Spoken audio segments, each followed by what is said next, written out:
féminin qui compose l'ordre traditionnel des états de femmes.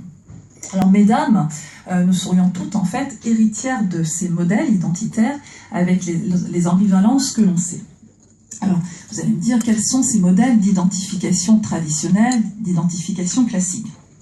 Alors Nathalie Heinick isole la figure de la première. Alors, la première, elle correspond à la légitime, à l'épouse, celle qui a un rang, celle qui a une reconnaissance sociale, et ce d'autant plus si l'épouse est aussi mère.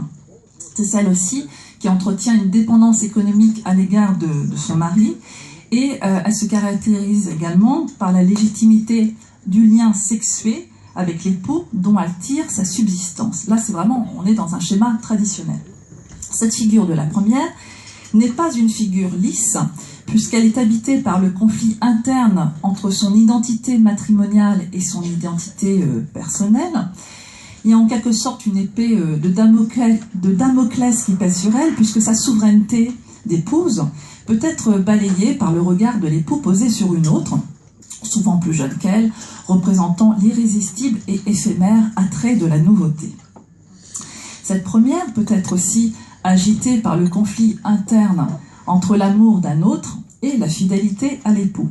Alors, par exemple, on trouve ce conflit interne chez la belle Iseut dans le mythe tristanesque, donc le mythe Tristan et Iseut, où vous savez que vous avez le personnage d'Iseut qui est marié au roi Marc. Oui, c'est vrai que mon lecteur s'appelle Marc, nous ne sommes pas mariés. C'est bien lui. Et donc en fait la belle Iseut est mariée au roi Marc, mais elle est amoureuse en fait de Tristan.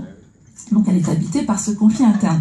C'est intéressant parce que le mythe de Tristan et Iseut, par ailleurs, va donner en fait, en quelque sorte, la matrice originelle qui va donner naissance à de nombreux récits comme Roméo et Juliette, aussi Anna Karénine.